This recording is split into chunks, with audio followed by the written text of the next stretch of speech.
Now, Steven and I both welcome on a very special guest today, and our first one ever here on Loss of Down. One of my favorite people on earth, David Klaben. Thank you so much for joining us. First of all, how are you doing, buddy? I'm great. Glad to be here. Thankful that you guys brought me on. I love this show, and I love you guys and love listening to you every week. So I'm excited to be here. Well, and of course, you had to be like the perfect first guest because you're one of our beginning listeners here on the show. And of course, you're a Browns fan. You're from Northeast Ohio. People probably know that last name of yours, David Klaben there. Tell us a little bit about yourself, why you're a Browns fan, a little bit, any kind of background you want to share with the listeners here. Yeah, so as you mentioned, from Northeast Ohio, specifically just the suburbs of Akron, Ohio.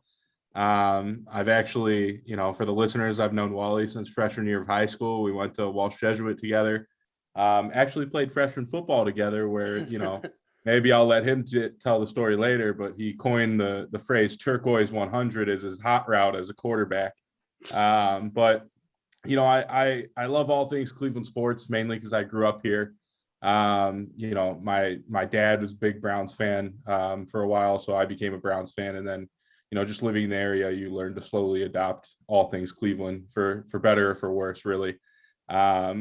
Beyond professional sports, or really beyond American professional sports, I'm a Tottenham fan. For English Premier League, I'm a Syracuse college basketball fan and a Texas college football fan. So big fan of rooting for teams who are just good enough to make you believe and just bad enough to break your heart in the end. That's really honestly the perfect way to describe all of that. But before we even get into a little bit more sports topics here, you brought up us meeting and being basically just that little bit of time we overlapped in person 1 year in freshman year of high school, yet we're still really, really good friends. And I had to ask, do you remember that first week we actually met one another? Do you have any recollection of it at all? Not off the top of my head, but I'm sure if you laid it out for me, it would all come back flurrying to the top of my mind. I had to share because you and I were very similar, but very different people. Yeah. So we hated each other's guts for like the first week and a half, 2 weeks, because you and I couldn't have a conversation with one another sports-wise because everything turned into a fight or you're wrong. Let me tell you why I'm right. So this is the perfect, right? Exactly. This is the perfect place for you to come on and share some thoughts with us. And regrettably, we have to start because you are a Browns fan, not with the most fun topic, but it is something we have to talk about. Deshaun Watson, newest quarterback for the Cleveland Browns. From a football perspective, massive move. Browns are, you'd imagine, even a step better than they were, but it obviously has some people feeling a little uncomfortable about some parts of it. Even the press conference the other day, there were a lot of people, a lot of questions they didn't feel like were properly answered. As somebody from the area, lifelong Browns fan, what has it really been like for you? Is this a moment that you kind of have to sit here and question things? Or you're like, hey, you know what? At the end of the day, we're trying to win football games. You really hit the nail on the head with a lot of things there. I think, objectively speaking, I think I'm extremely, extremely conflicted. The more information that comes out, the foggier the waters get as well. It's not like the longer we go here, the clearer the path, the clearer the understanding of what their decision making was in that process.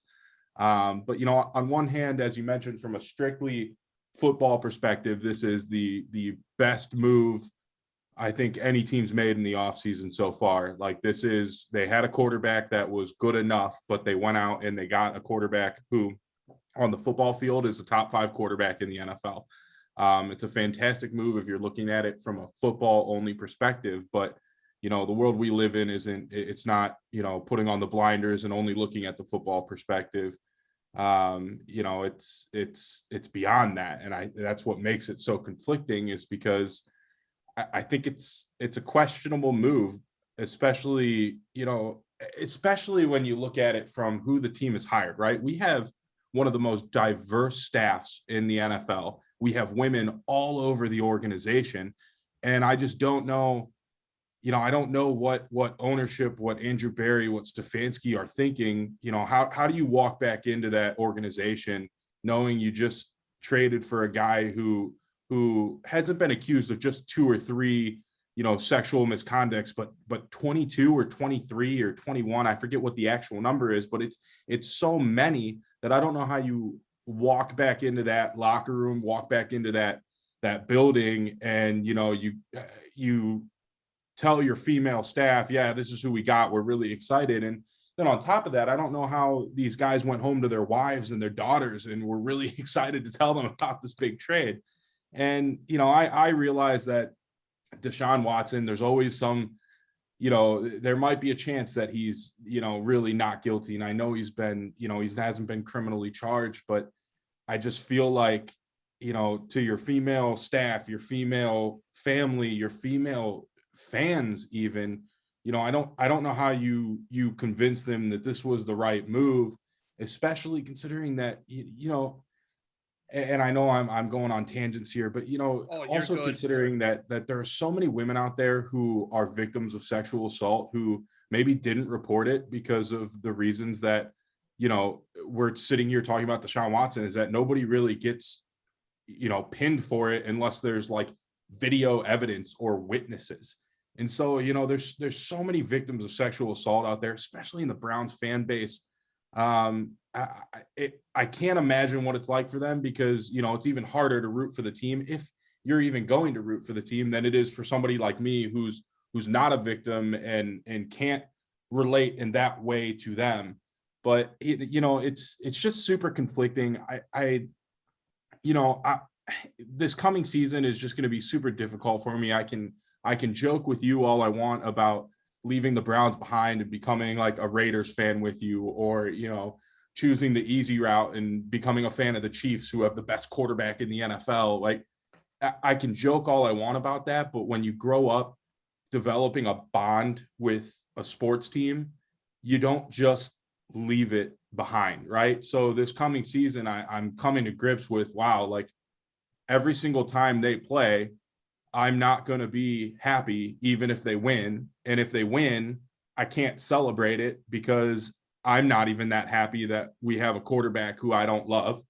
And, I'm going to feel guilty if we do anything significant next season, assuming Deshaun Watson plays, right? Like assuming he doesn't get suspended, assuming he plays. If we won a Super Bowl next year, I don't think I would enjoy it a quarter as much as if I would have if we did it with Baker Mayfield. But those are just some of my thoughts. It's just so conflicting, and the longer we go, the longer I sit on the information, it's equally as conflicting. It's not getting less foggy. It's not getting easier. It's just kind of like, well, this is the plate I'm handed. I guess I have to eat my meal now. Yeah. And I'm happy. Oh, that's not the right word. It's just such a weird dynamic too. And I understand why you like, in your words, going a tangent, just because there's so many thoughts that go around this where, first of all, you have a lot of Browns fans, like even I'm friends of, that are excited just from a football perspective. This is probably the best roster people our age have ever seen for a Cleveland Browns team. There's a legitimate Super Bowl, or not, maybe not or bust, but it's Super Bowl aspirations now. And with what has happened, yeah, you really do it's kind of like you sold your soul to the devil to a degree, but it's not just Browns fans or the Browns. Like, that's where this really gets, I feel like there's another layer to it, because I truly believe 75, maybe 80% of teams in the league, if they thought they had a chance for Deshaun Watson and they were in quarterback hell, they'd do the exact same thing. You saw the Falcons do it. The Panthers were pushing. There's mystery teams coming out. This isn't a Browns only issue. And that's where a lot of people, myself included, when the news initially comes out, what do? We always go extremes. There's never that, all right, let's take a step back and look back. What's the problem? How we fix this? This was weird because, like, to your point, the Browns have been so vocal about being a progressive organization. We're trying to get females involved. We're trying to get more minorities involved, whether that be in front office roles, coaching roles. And this kind of just speaks, it goes the exact opposite way of everything that you have been talking about. So it just makes it a little sour.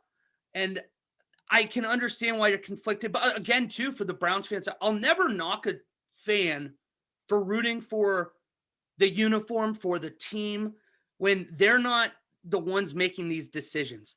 This wasn't you, David Klaben, sitting at home saying, you know what, Deshaun Watson over Baker Mayfield, because you are a part of the right side of history too. Baker Mayfield stands out there.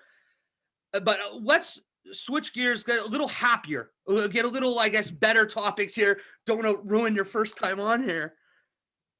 Amari Cooper is brought in. Going back to a football perspective, this offense is going to be pretty damn special, but you're losing Baker Mayfield likely.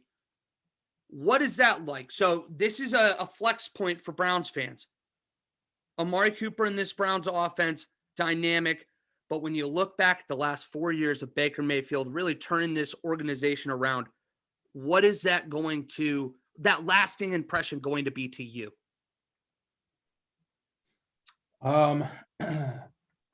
So, I'm excited about Amari Cooper. I think he actually excels in this offense. I think this offense wasn't meant, Stefanski's offense is not meant to highlight a single player. There's never going to be a receiver that comes to town and puts up insane numbers, because the offense is spread the ball around whoever's open, not whoever our best player is. And sometimes it happens to be both, but there's a reason why I think that, OBJ didn't really succeed here, and it's because we didn't force the ball to him.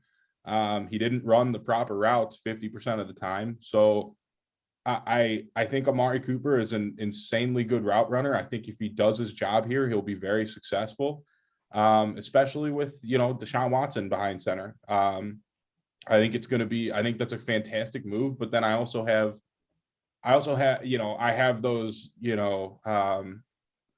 reserves that just say, hey, we spent $40 million on 2 star receivers in 2017 and it did not go well at all. So, I think Amari Cooper is going to work out here. Yeah, I do. But I still have, that chip on my shoulder that says, don't get your hopes up. Maybe we still go after a receiver in the draft, do something else. But as far as my lasting impression of the Baker Mayfield era, it's kind of depressing. It's like we kind of stiffed the guy on his way out. And, I understand that it's the best move for the franchise going forward. But at the same time, it's, I just think it could have gone a lot differently. I think 90% of the blame is on the Browns. I think 10% is on Baker Mayfield himself. If the man just kept his mouth shut, and like Matt Ryan did like Russell Wilson did during all the trade rumors, like everyone else did, I think probably looked at a little differently than he is now. But at the same time, I think the Browns gave him a bad deal and basically said, hey, we support you, but if we can get better, we don't support you at all. Right. Like that's kind of what they did. And I don't have an issue with it. People do it all the time. I just, I don't think it's a good look. I don't think the franchise has built the reputation that they can stiff people like that, like they did. I don't want to say like they did OBJ, but like, they have a bad reputation right now of burning bridges. And what does that say to the free agents out there who want to come play? Like, understanding they have a phenomenal roster, but in 2 and 3 years, when, you start losing talent off the roster because you can't pay everyone all the money, why does a free agent want to come to Cleveland, right? Like, what reputation do they have of stellar player personnel? And that's kind of like how I feel about the end of the Baker era, is like, where are we going as a franchise from a player personnel perspective? Like, what are we sticking to? What's our, what is our bread and butter? What's our culture like? But I don't know. Those are just some of my thoughts. It's weird too, because we often talk about like the joking alliance of the Braiders, the Browns and the Raiders. And there's a lot of teams out there that I feel like fit into that category. Washington Commanders now, Washington Redskins football team, whatever, the Detroit Lions, the Cincinnati Bengals up until this year, until they decided to actually do something worth a damn. So that changed things. that's what is a consistent theme with all of those organizations is they search out almost to find conflict and to do things wrong when everything seems to be going right. And that's where I think for me too, just being a guy that's been supportive of the Browns this last year, it's frustrating. I can only imagine where you guys are. I mean, we're 16 months removed from Baker Mayfield and the Browns going to Pittsburgh and really laying the wood on the Pittsburgh Steelers. And now 16 months later, Baker Mayfield's gone. Obviously, we've already talked about everything else that's been going on. It's just a little bit strange. But I want to ask you now. Oh, yeah, you got something. Go for it. It's just funny you say that because it's and we've talked about this before privately, but it's so funny to me how quickly Browns fans turned on Baker last year too. It's just like, it's so funny to me how quickly they forget 1-15, 0-16, and even beyond that, the 20 consecutive 3-13 seasons that we seem to have without a quarterback. And if we're being honest with ourselves, Baker Mayfield's the best franchise quarterback since Otto Graham, and talent-wise might actually be better if you don't account for the progression of athleticism, of course, right? I just don't like. I was perfectly happy, right, knowing that healthy Baker Mayfield could, he's not going to be the guy who pulls the Browns single-handedly out of a deficit. He's not. He's just not that guy. He's a fringe top 10 quarterback at his best, but he's good enough to win a Super Bowl with the talent on the roster. So I just didn't, it's clear that his injury was affecting him. It'll be really interesting to see what he does this coming year. If he ends up, I don't know where he's going to end up. I hope it's with a team like the Seahawks or, at least some semblance of talent on an offensive roster where he can actually do something.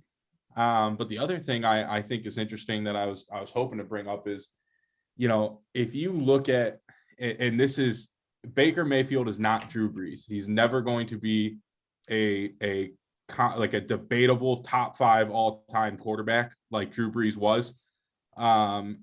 However, if you look at Drew Brees, who didn't play, I think he played 1 game his rookie season. So you take his rookie season away and you take his next 4 seasons, they are so similar to Baker Mayfield.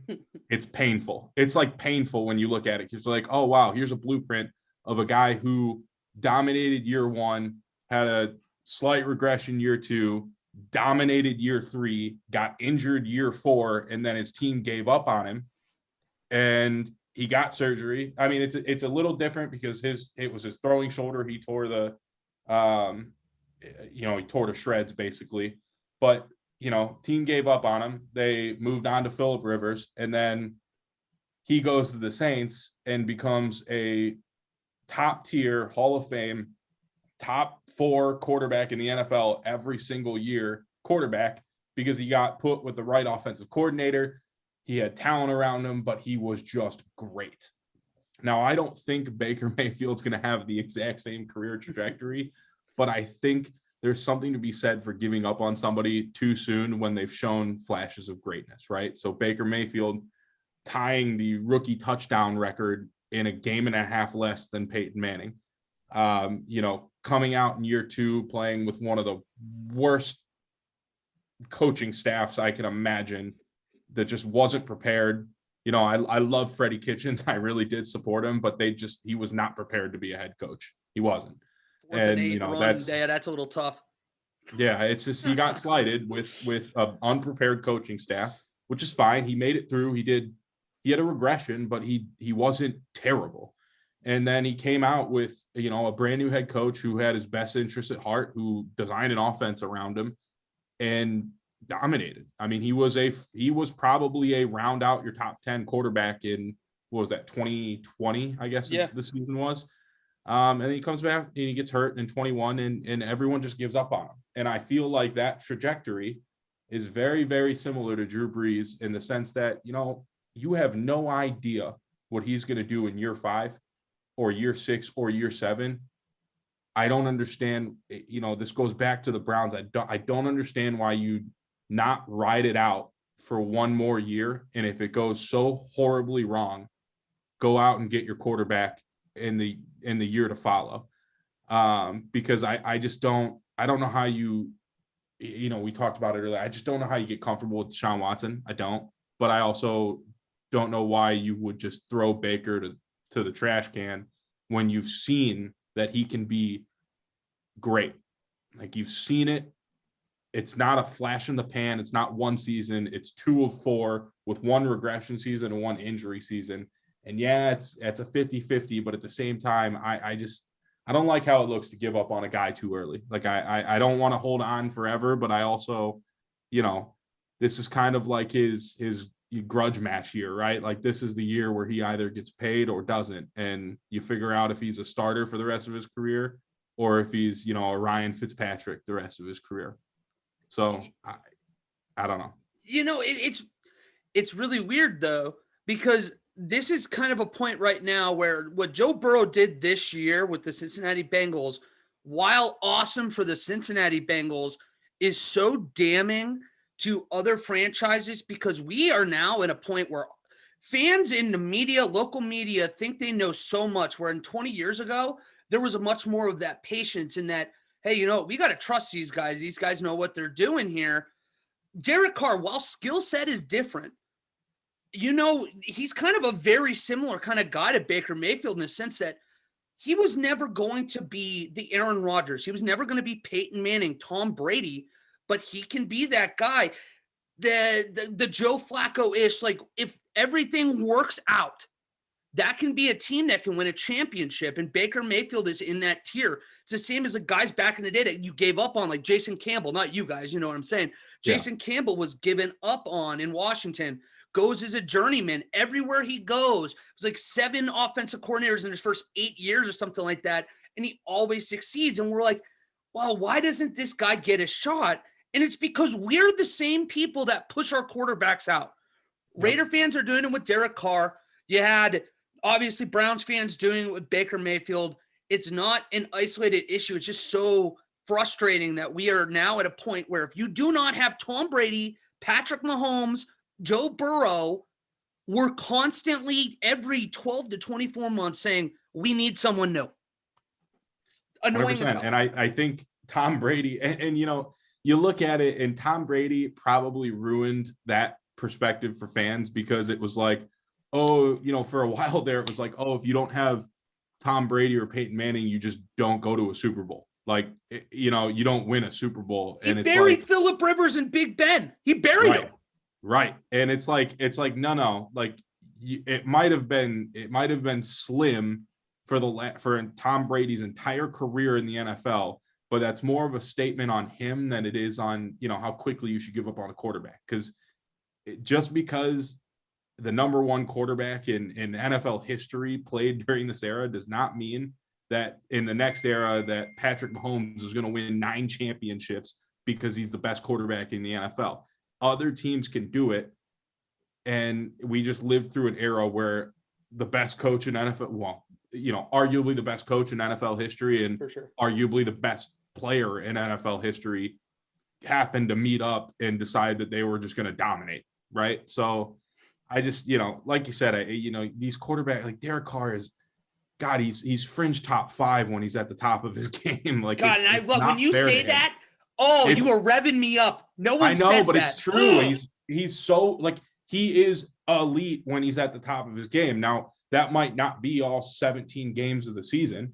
Like, that might be why he's a 7 or 8 best quarterback in the NFL. But when he is on, he is elite. And that's why he's way better than Baker Mayfield when he's on. And that's why I will never understand. I'll never understand the Raiders fan base, even though I can't even understand the Browns fan base. I'm like, I would trade for Derek Carr tomorrow. Like, it's not an issue, right?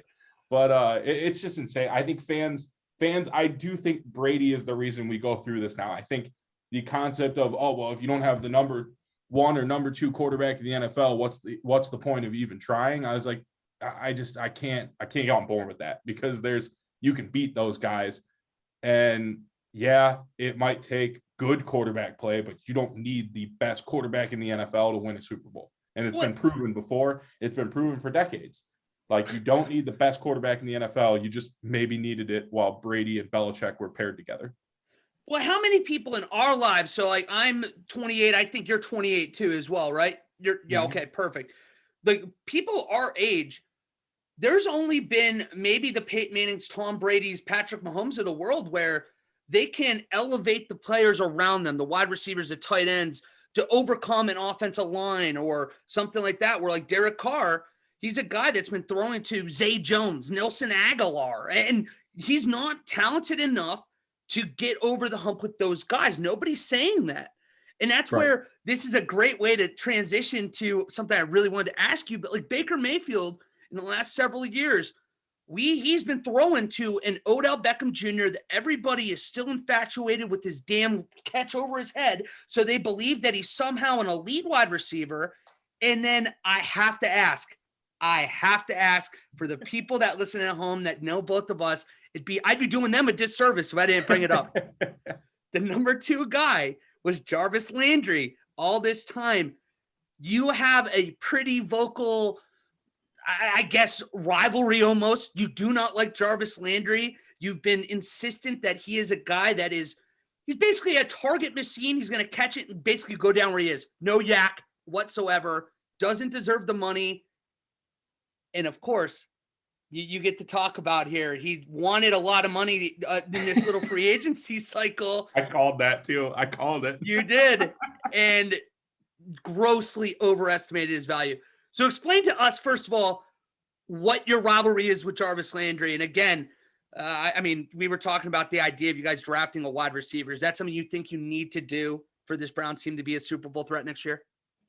Yeah, so I'll address the second part first because it doesn't require as much time. Let's build up. Talking about Jarvis Landry, but I think at 44, you mentioned it earlier. I think they're at 44, right? Mm-hmm. I think if Andrew Berry, I trust him with the world when it comes to the draft. I think if there's a quality wide receiver available, they're going off the board at 44. I don't think, we don't have a whole lot of cap to play with, especially if we want to sign Clowney or Will Fuller as like a secondary wide receiver, which would be great because it would allow a rookie wide receiver to develop more. But I think at 44, I wouldn't be shocked to see a receiver there. I really wouldn't. I think that, you can't, as we learned with Jarvis and OBJ, you can't just be satisfied with names. You gotta, you always got to be looking to make that room a little bit better and cheaper, which transitions me to my love-hate relationship with Jarvis Landry. I need to say this before you go into it. This is not like your normal, I don't like this player relationship. David has been adamantly, and when I use the word, I mean adamantly anti-Jarvis Landry since the beginning. The bless him thought in Cleveland didn't have a chance to even get to like room temperature before you were already like, this guy's a bum. Please, because take it away. Look, I hate the locker room guy narrative so much with Jarvis Landry, so much that this entire fan base heard him say bless him on HBO and then just like fell in love thinking that he was leading a group of soldiers through some Medal of Honor scenario. Well, and he was in that damn room and during Hard Knocks doing we're changing the culture in this room, room. He got the fans really excited, but I'm like, I'll believe it when I see it. And you know what? To his credit, he is a very, very good teammate. He really is. He's a great teammate. He keeps his mouth shut. He does his job. But I have the biggest love-hate with him because I think the fan base overrates how much a locker room guy is worth it. Like, I can get a locker room guy for $800,000 a year, not for $16 million a year. and if he was paid appropriately, he'd probably be one of my favorite players on the roster. Like, if he was paid for his production, which is probably during his tenure here, probably like $8 million a season guy, and not $15 to $16 million a season. But he wants 20. Right. Like, he wants 20. He thinks he's worth 20. But like, at no point in his career, especially after the 110 reception and less than 1,000-yard receiving season, at no point has he ever been a $20 million receiver. At no point. And at no point has he been like a $16-17 million receiver, which is what he was getting with the Browns. And that's why I just disliked him so much. He was, you talk about a guy who, and OBJ was hurt for 80% of his tenure with the Browns. You talk about a guy who was really kind of our number one receiver. And it felt like every time I watched him on the field, oh, the guy hasn't fumbled in 3 years. And then in one game we need to win, he drops 3 fourth down passes and fumbles twice. Like it's just like I couldn't rely on him. Like, everyone loves Jarvis Landry, but like we don't want to, give credit where it's due when he's not playing well. And then, one game a season, he has 175 yards and 3 touchdowns, and that's 50% of his yearly production. Don't forget the wide we receiver don't want to talk pass. about, we just like, everyone's like, oh, that's why we have him. That's why we pay him the big bucks. But then it's like, what about the other 16 games? Like what, he had, I think 2 1,000-yard receiving seasons here, which is great. I mean, it's awesome. I love that. But like paying $16 million for a guy to barely break 1,000 yards. And again, I get, I said earlier, the offense isn't designed to have a star wide receiver. I get it. Like Jarvis Landry did his job and he did it well, but not $16 million well. And then, to your point a minute ago, like the guy comes out in free agency, and I made a joke in our fantasy football group chat saying, yeah, he probably isn't signed yet because he wants $30 million a year and he's worth $8 million. And then all of a sudden he fires his agent and the news breaks that he wants $20 million a year. And I'm like, oh my God, like he's beside himself.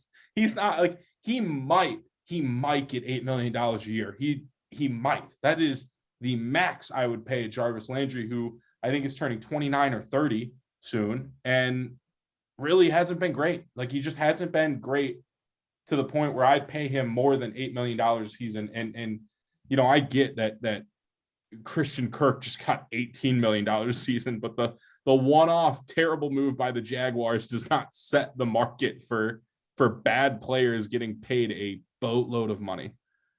When it's not Christian Kirk, you're getting the Juju Smith-Schuster deals right now, where he's like, oh yeah, I just really want to play in Kansas City. It's got nothing to do with the fact that the market doesn't exist for slow, not being able to create after the catch wide receivers anymore. And, one thing I got to say to Jarvis and people like Juju, these are the guys that have really, I guess not so much Juju was hitting in Pittsburgh, but Jarvis he's broke the mold. He is brilliant in regards that he has not said a negative thing about the city of Cleveland. He's talked about how much he enjoys playing in a city like Cleveland, where we know people don't say that about. And then to have a flash game, like you say, where you'll drop like 150 receiving yards and a couple touchdowns, or he has like 1 or 2 games a year where he throws that like 40-yard wide receiver reverse pass. And it's like all of a sudden that's what people decide to remember is Jarvis Landry and not the other 40 plays of offense in a game. So, I just love hearing this out of you, first of all, but no, it's just so like, it's so goofy. Jarvis Landry. Does he come back? Are you prepared for that? If he comes back at the right salary, I would love that, but he's not getting what he wants. He's not getting half of what he wants. Like he's not getting $10 million a year with the Browns. He might get 5 to 7. Like we don't even have the capability to pay him 8 per year, knowing what he's produced so far. Like we might as well just go get a wide receiver in the draft, pay him $2 million for 2 seasons and call it a day. Like it just doesn't make sense for us to. You can replace Jarvis Landry's production the last 2 years in the draft. You really can. And, I have a reputation for hating Jarvis Landry, but I hate him because he gets paid way too much to do way too little. And that's the only reason. That's the only reason. Because 3 years ago, I was sitting there thinking, okay, how do we pay Baker? How do we pay Ward? How do we pay Garrett? How do we pay Chubb? How do we pay Bitonio? How do we pay the cornerstones of our team before we, pay these 2 wide receivers who get 500 yards a season and, we just love for the lore. But, I will say Jarvis Landry is a fantastic teammate, a fantastic player for a locker room. He is, even though I shit on the locker room, guy persona. He's a fantastic guy for that locker room. He's a fantastic teammate. He truly is. He truly is phenomenal to pay. He's a receiver who's not gonna go out in the media and be a prima donna. You know, he's great. He's great in that aspect, but he's not great on the football field. And you know, you mentioned it earlier. He's not great at any one thing. He's very good at a lot of different things, but there's nothing there that screams, you know, he's not Tyreek Hill elite speed. He's an above average too. Right. He's not right. You're exactly correct, but he doesn't have elite speed. He doesn't have elite route running. He doesn't have elite hands. He doesn't have there's nothing that screams elite, pay him 20 million. There's just, oh, he's a very, very good utility slot receiver who I'd love to have on my team for the right price. Like that's just what he is. And I hope he, you know, I feel bad for his agent, but I hope somebody in his camp can convince him of the fact that you aren't a $20 million receiver in this market. You're just not.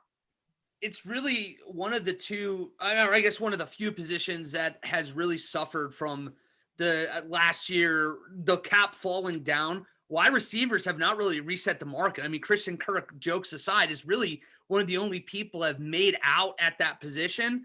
And the fact that you got to see Juju Smith-Schuster, who's, I want to say 25 or 26, it's off the top of my head, but if he's not getting $8 million a year and he's got a very similar skill set, what makes you at 29?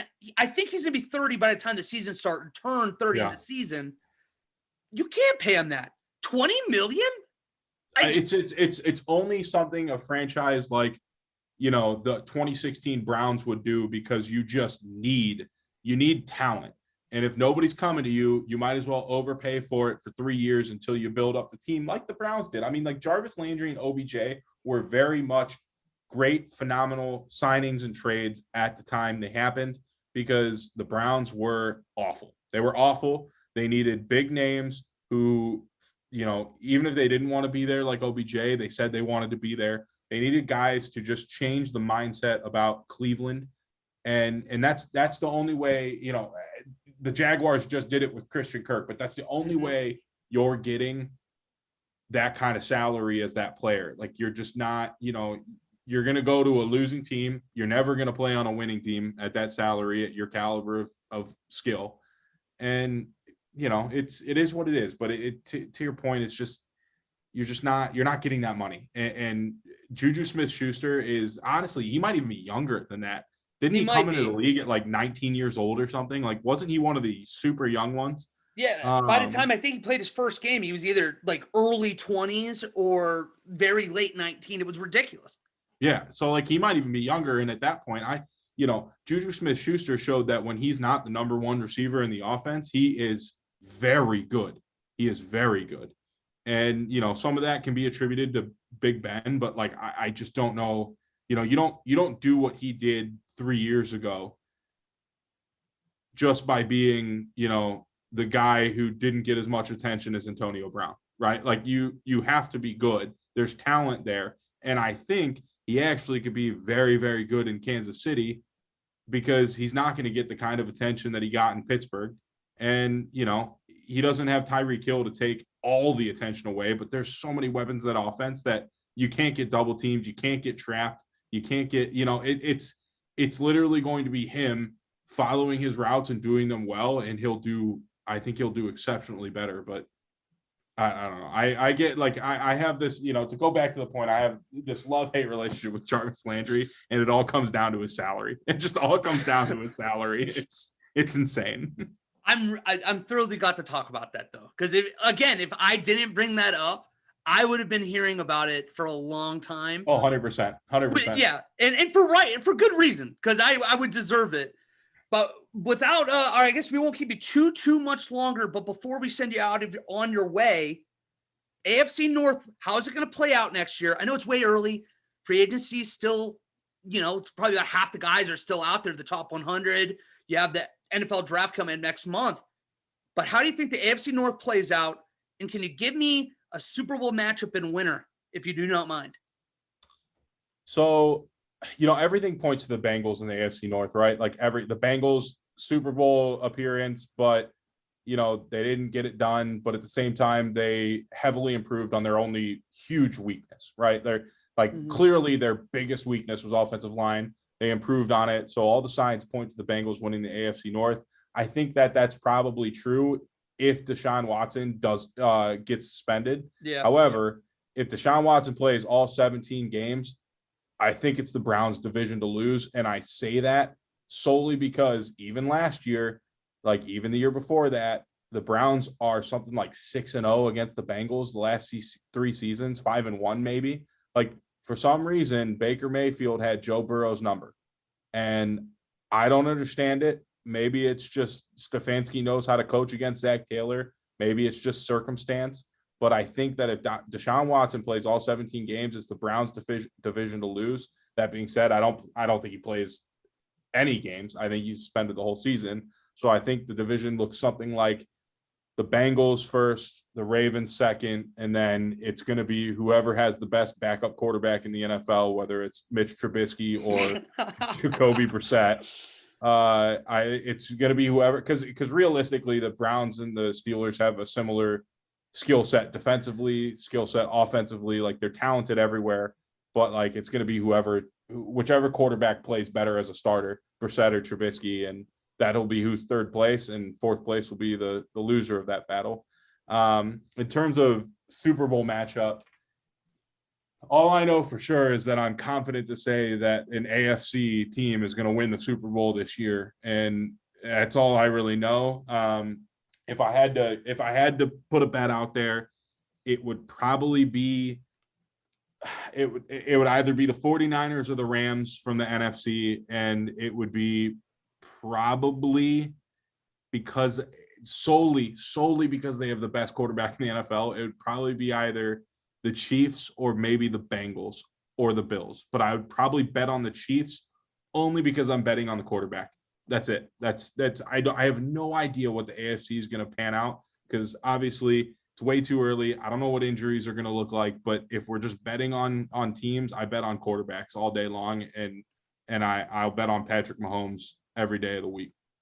And good for you for doing that too, because so many people are falling into the trap right now of saying that Patrick Mahomes is a system quarterback that just so happened to have the greatest plethora of talent around them, as if he had nothing to do with it. Right. I mean, Andy Reid never won a Super Bowl until they had Patrick Mahomes. Tyreek Hill was a late round pick because of his own legal issues before Patrick Mahomes. Travis Kelce has had his best seasons under Patrick Mahomes. It's frustrating to see that people have kind of just written him off. And with not only Juju, but with MVS coming in too, I really danced on Tyreek Hill's grave a few days ago, and it was just more or less that he wasn't going to be Tyreek Hill. Good I hate for Tyreek you. Hill so much. Here's the thing, and I don't mean to interrupt you. I don't mean to talk over on your podcast. I don't mean to be rude, but my thing is if Andy Reid retired or died or left for another team, I'd be much more severely concerned about Patrick Mahomes' play than his speed receiver who got shut down in 85% of the games this year leaving the team. Like having MVS out there is nothing's going to match the Tyreek Hill threat to go long, but having the speed receiver that's going to run, sprint routes, going to run wind sprints while Travis Kelce gets open underneath, while Juju gets open underneath, that's more valuable than having the big name, the fastest player in the NFL. Like, it's not to be understated. They're definitely going to hurt at times without Tyreek Hill. Like, they definitely had a lot of big plays where Tyreek Hill changed the momentum of a game. But Patrick Mahomes is going to make it work. And I don't think, I think there were maybe 3 games last year I can remember where Tyreek Hill actually played like a game-changing receiver. And I think it's because the teams that happened against had literally no answer for speed and talent at the wide receiver position. Like, I think I watched a lot of teams make Tyreek Hill look not bad, but just irrelevant. And it wasn't because Darrelle Revis was covering him. It was because they just said, okay, shade these safeties over to this side of the field. We'll take him out of play. We'll worry about Travis Kelce underneath. And then what? What are they going to do? They're going to gain short yardage plays, which they did all year. But I don't think Tyreek Hill is going to affect their win column as much as a lot of these people think they're going to affect the win column. I think the Chiefs are still the team to beat in that division. Even though God bless Raiders fans, but that division that's like the nightmare. And then nightmare number 2 is like the AFC North, which now has 3 elite quarterbacks. And it's like, I just why do we have to all come to the AFC? Can't we go somewhere else? Can we just move somewhere else? Can I move the Browns to the NFC anywhere? Give me let's trade Browns for Eagles, Browns for Redskins or Commanders. Give me something. Let me be happy for the first time and not have we have this quarterback now who, again, 50-50 on, but now we have a top 5 quarterback in the NFL, but so does every other team in the AFC. What are we doing?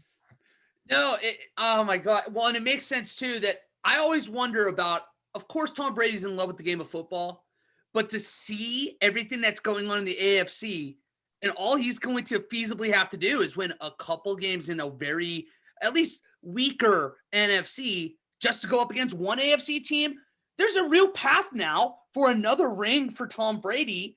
But speaking of Tom Brady, his former team and the Tyreek Hill stuff, the Patriots, what they did to help their dynasty last so long was sell early on guys.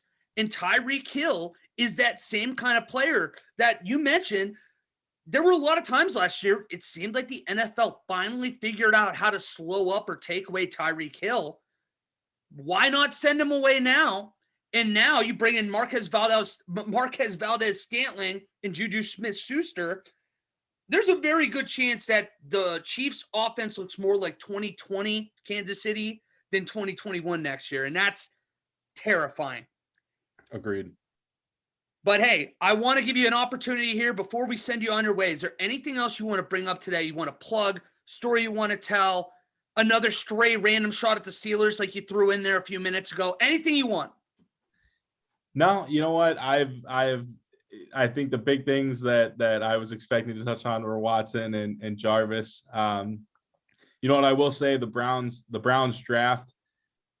The one, my surprise that I think people aren't ready for is I wouldn't be shocked at 44 to see, I said it earlier, Andrew Berry's a best available player kind of guy. I trust him with my heart in the draft, but I wouldn't be shocked at 44 to see a cornerback.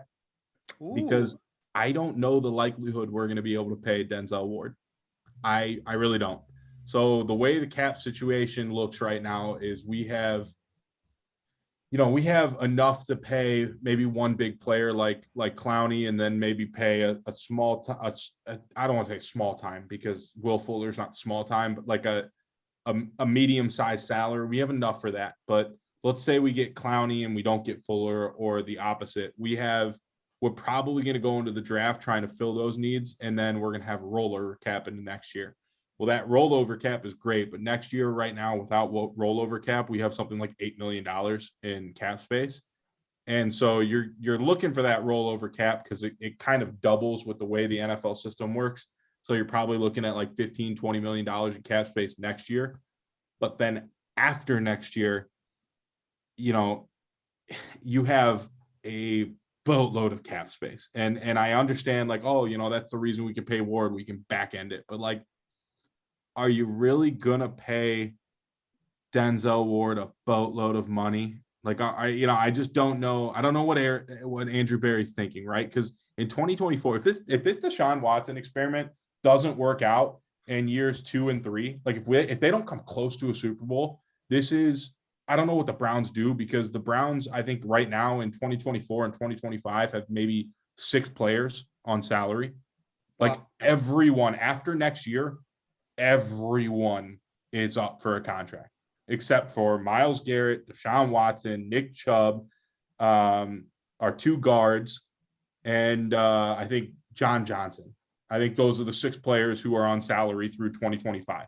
So like, I wouldn't be shocked. This is the only thing I'm saying. I wouldn't be shocked to see a corner early, because I don't know, maybe we paid Denzel Ward because of that, but I also wouldn't be shocked to see us not pay Denzel Ward, seeing how Newsome played, seeing how JOK played. Is Denzel Ward so good that you're going to pay him and not Newsome, or is Newsome so good that you're going to let Ward walk and you're going to pay Newsome and then draft a young corner so that when Newsome's up, you can pay your young corner. So like, I think there's a lot of things that people aren't expecting. It's going to always be best player available, but I wouldn't be shocked to see receiver or cornerback at 44. Really wouldn't. Well, I tell you what, too, Newsome was the last draft in general, Cleveland draft, getting Newsome and then JOK back to back was the most quintessential Andrew Berry kind of draft out there, best available. And to your point, if you have to move on from Denzel Ward, the reviews, not only just like the film study, but in that locker room, Newsome sounds like he's one of those dudes. He is a CB1. He's that guy, a guy that wants to be matched up with your best player. And there's certain positions, like a lot of times I feel like confidence can be a little tough on a football field, but you need it for that defensive back, that cornerback position. We saw it with Trayvon Diggs last year. He's not that great of a corner, but being arguably the worst in the NFL. Yeah, he's the word or the phrase feast or famine was created for him. He's going to allow 6 catches, 185 yards, 2 touchdowns. But shit, you know what? You're going to you might get a pick in there. You might get a pick 6, couple big plays on 3rd down. You just got to live with the results of a guy like that. So, I mean, I give you, to your point, yeah, we'll see what goes on with Denzel Ward. I don't have too much else to add for you. Again, anything else you want to plug, story, anything else you're up? Nope, you're good? No, I'm good, man. I just appreciate being on here and getting to talk the Cleveland Browns with you, good or for bad. Well, and I tell you, Steven wanted to be here. We'll get him on next time you're on. Sure, whether it be over the summer, during the season, or whatever. But again, David, thanks so much for coming out. We'll definitely have you back on again. And good luck to your Cleveland Browns this fall. Thank you, sir. Thanks for having me.